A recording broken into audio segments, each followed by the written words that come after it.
Prince Wobble. Wobble is the youngest prince and the least prepared for the war in the most literal sense possible. She is only a baby, unable to walk, speak, or understand the danger surrounding her. Yet she immediately becomes one of the most contested targets on the ship. Her status as an infant should make her irrelevant to a war of strength and cunning. Instead, it makes her uniquely dangerous to remove, because nobody yet knows what her guardian spirit beast can do. Queen Oido understands the danger long before anyone explains it to her directly. As Wobble's mother, she throws herself entirely into protecting her daughter, and that desperation eventually pulls outside help into the conflict. Her search for someone capable and trustworthy enough to guard Wobble is what eventually brings Kurapika into the story, transforming him from an outside observer into one of the most important protectors in the entire war. His involvement changes the shape of the conflict around Wobble's faction, adding a level of competence and resolve her side previously lacked. Wobble's importance comes from potential rather than demonstrated power. Because she cannot act on her own, every decision involving her is made by the people around her, which turns her into a constant battleground of competing interests. Assassins target her on the assumption that removing the weakest link early is the safest path to the throne. Bodyguards protect her around the clock, treating every unfamiliar face as a threat. Political rivals monitor her from a distance, calculating how her survival or death might shift the balance of power. The mystery surrounding her guardian spirit beast only increases her significance, since nobody can be certain whether eliminating her removes a threat or simply confirms how frightening she might have become.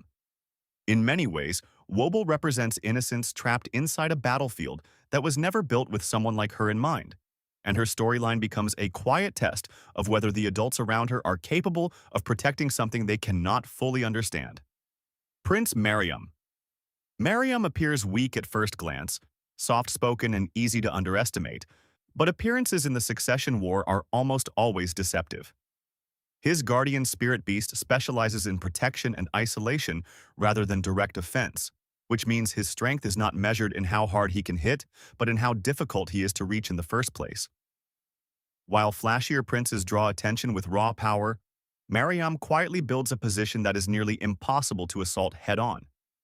As the war progresses, reaching him becomes increasingly difficult, and that difficulty compounds with every passing day. Enemies who might otherwise pick him off early are forced to commit resources just to locate a path to him, resources they cannot then use against more visible threats. While other princes focus on eliminating enemies through confrontation, Mariam's greatest strength is survival itself, a strategy that looks passive until you realize how many of his more aggressive siblings fail to last as long as he does. That makes him surprisingly dangerous in a conflict most people expect to be decided by force.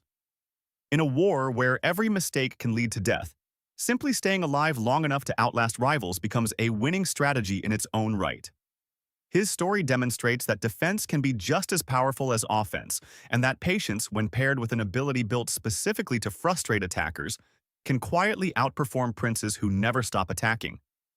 As the war progresses, reaching him becomes increasingly difficult. While other princes focus on eliminating enemies, Mariam's greatest strength is survival. That makes him surprisingly dangerous. In a conflict where every mistake can lead to death, simply staying alive becomes a winning strategy. His story demonstrates that defense can be just as powerful as offense. What makes Mariam especially interesting is how little screen time his strategy actually requires to feel effective. He is never positioned as a major aggressor, yet his name keeps surfacing in conversations among rivals trying to calculate who is still realistically in contention. Being hard to kill is, in the end, its own kind of statement, and Mariam makes that statement louder than almost anyone else simply by refusing to disappear. Mariam appears weak, but appearances are deceptive. His guardian spirit beast specializes in protection and isolation. As the war progresses, reaching him becomes increasingly difficult. While other princes focus on eliminating enemies, Mariam's greatest strength is survival. That makes him surprisingly dangerous. In a conflict where every mistake can lead to death, simply staying alive becomes a winning strategy. His story demonstrates that defense can be just as powerful as offense. Prince Momozi. Momozi's story is short but important. a brutal reminder early in the arc that no prince is guaranteed to make it far simply because they exist on the page. Her spirit beast encourages loyalty and service from those around her, drawing people toward her with a kind of magnetic warmth that makes her easy to like and easy to want to protect. The ability reflects her personality directly, built around a genuine desire for affection and closeness rather than dominance or control. Unfortunately, Nen cannot solve every problem, and an ability built around inspiring loyalty does very little to stop a determined assassin who has already decided she is an acceptable target. Momozi becomes one of the earliest victims of the war, caught off guard by enemies who recognize that her strength lies in winning hearts, not in defending her own life. Her death arrives quickly and without the dramatic build-up other princes receive, which is exactly what makes it land so hard. Her death changes the tone of the arc almost immediately. Readers suddenly realize that nobody is protected by plot armor simply because they were introduced with personality and warmth. The Succession War is willing to remove characters quickly and brutally, and Momoza's fate sets the standard for how seriously the story treats the stakes from that point forward, making every prince who follows feel genuinely at risk. In hindsight, Momoz functions almost like a warning shot fired at the audience as much as at the other princes. Her arc is brief by design, but that brevity is the entire point. The war does not pause to let characters grow into their potential, and Momoz's early exit is the clearest possible proof that kindness, charm, and a sympathetic ability count for nothing if nobody is left to defend you when it matters most. Fugetsu and Kacho. Fugetsu and Kacho share one of the strongest emotional bonds among the princes, a relationship built on something closer to mutual protection than political alliance. Neither truly wants the throne, and that shared disinterest in power sets them apart from almost every other sibling on the ship. They simply want freedom, an escape from a war neither of them asked to be part of, and a life beyond the expectations placed on them since birth. Fugetsu develops an ability involving magical doors that allow travel between locations, a power that initially seems built for exactly the kind of escape the sisters are hoping for. It offers mobility most other princes can only dream of, the chance to slip past danger instead of confronting it directly. For a while, that ability feels like hope, a tool that might let them disappear from the war entirely rather than fight their way through it. The sisters eventually attempt escape, putting their plan into motion in pursuit of the freedom they have wanted all along. The plan fails and tragedy follows almost immediately, the kind of failure that defines the rest of their story.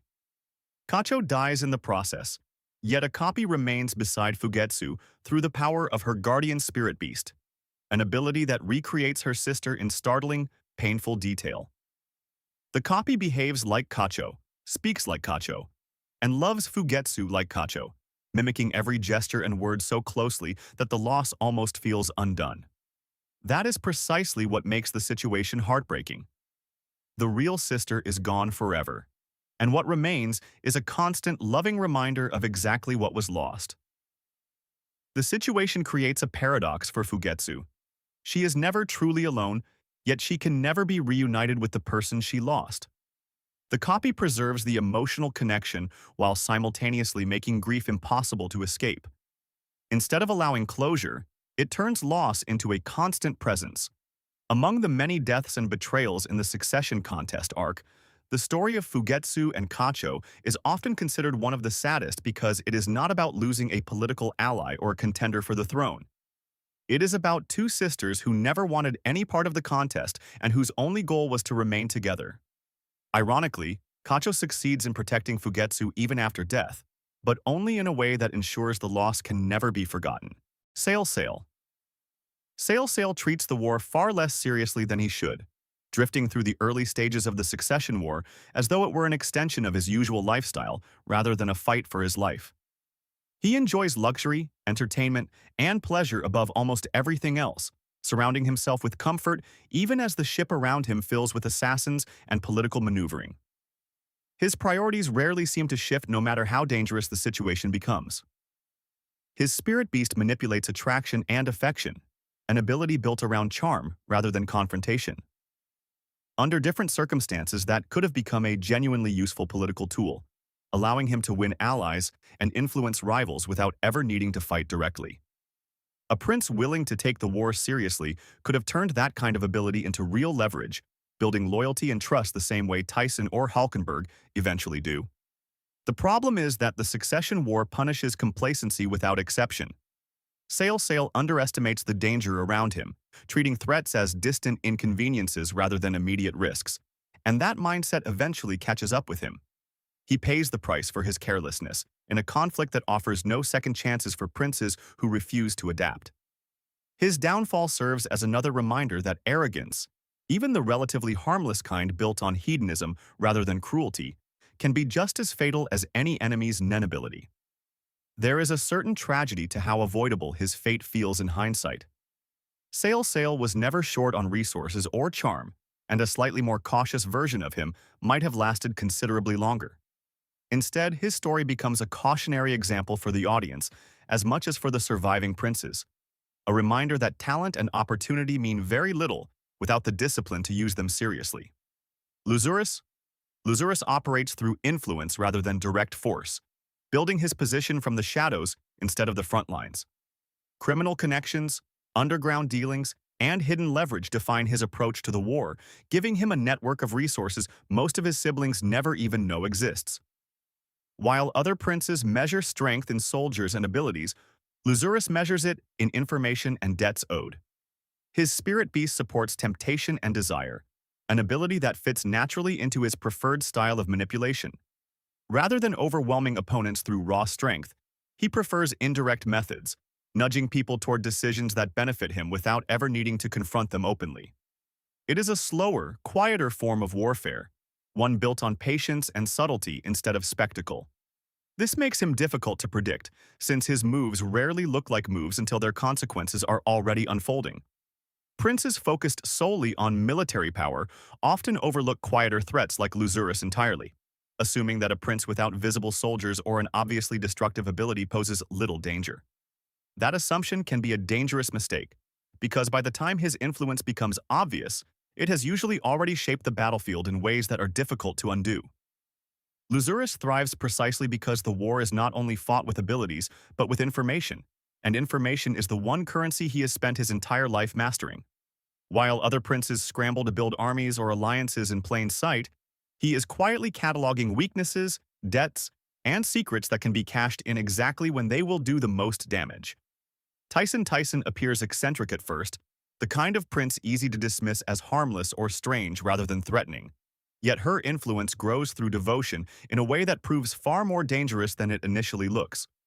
Her spirit beast functions almost like a religious movement, drawing people into her orbit not through force but through belief, turning followers into something closer to devoted disciples than ordinary soldiers. Followers become increasingly attached to her teachings the longer they remain close to her, and that attachment deepens in ways that are difficult to reverse. What begins as harmless admiration slowly transforms into something more powerful, a loyalty that goes beyond simple obedience and starts to resemble genuine faith. People who follow Tyson do not just take orders from her, they begin to organize their entire worldview around her. Tyson demonstrates that ideology can become a weapon just as effectively as any nenability built for direct combat. In a war defined by power struggles, controlling hearts and minds may be just as valuable as controlling soldiers, because soldiers can be killed while believers tend to multiply. Her growing movement turns her from an easily overlooked sibling into one of the more unsettling presences on the ship, Zhang Lei. Zhang Lei represents patience above almost any other trait, a prince whose strength only becomes clear once enough time has passed for it to matter. His spirit beast generates mysterious coins that appear simple at first, easy for rivals to dismiss as a minor or even decorative ability rather than a genuine threat. Over time, their significance grows, revealing layers of utility that were not obvious when the war first began. Instead of chasing immediate victories, Zhang Lei focuses on building advantages that may pay off later, treating the war as a long game rather than a series of isolated confrontations.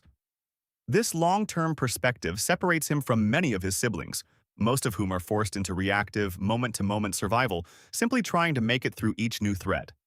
Zhang Lei, by contrast, often seems to be playing several steps ahead of everyone around him. While others fight over the present, scrambling for every small gain they can secure immediately, Zhang Lei invests in the future, content to let his coins and his patience accumulate value the longer the war continues.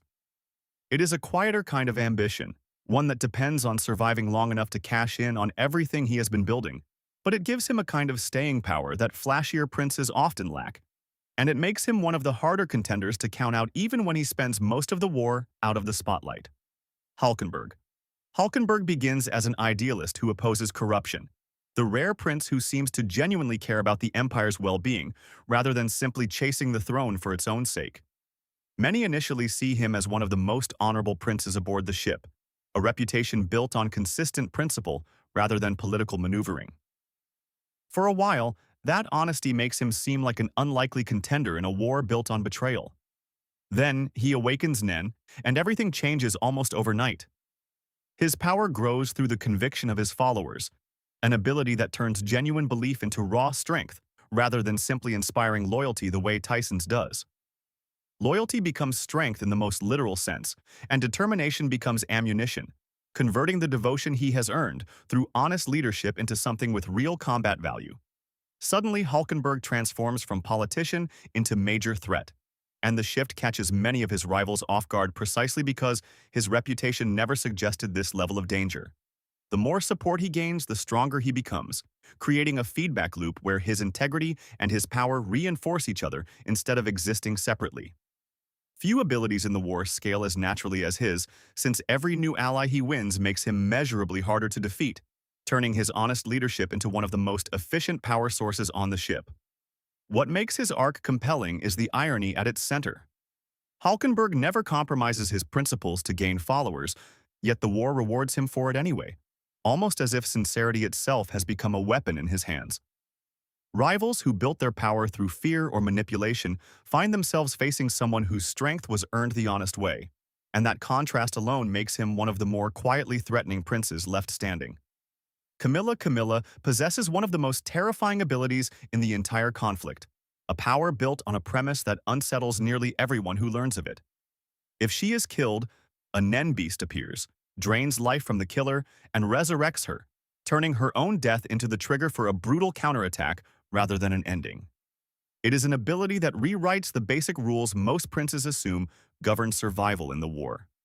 The restriction is severe because she must genuinely die for the ability to activate, meaning there is no shortcut or partial trigger to rely on. She cannot fake the condition or approximate it. The cost is real and absolute every single time. Yet that sacrifice fuels an extraordinary reward, since her return comes paired with vengeance already built into the process, punishing whoever was responsible for ending her life in the first place. Camilla turns death into a weapon instead of a defeat, flipping the entire concept of vulnerability on its head.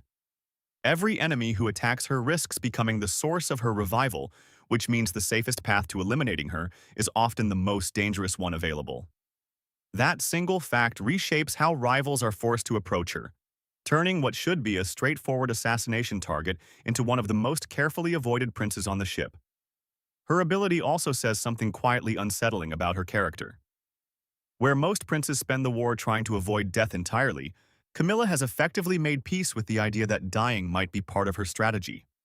That acceptance gives her a strange kind of fearlessness that few of her siblings can claim. The succession war succeeds because every prince feels different, each one built around a distinct philosophy of power rather than a simple variation on the same archetype. Each has unique motivations, allies, fears, and abilities, and that variety is what keeps the conflict from ever feeling predictable. No two princes approach survival the same way, and that contrast is exactly what makes watching them collide so compelling. The conflict blends politics, strategy, Nen, and survival into one enormous battle, weaving court intrigue and supernatural ability together so tightly that neither element ever fully overshadows the other. Some princes seek peace, hoping to escape the war rather than win it. Some seek control, treating the throne as the natural extension of ambitions they have held since long before the voyage began. Some seek freedom, wanting nothing more than a life outside the expectations placed on them by birth. Others embrace chaos, recognizing that unpredictability can be its own kind of advantage in a war this complicated. By the end of the voyage, only one can stand at the top, no matter how many different paths the various princes take to get there. The journey toward that outcome is what makes the Succession War one of the most ambitious arcs in Hunter x Hunter, a conflict that earns its scale not just through spectacle, but through how carefully each prince's story is built to feel essential to the larger picture.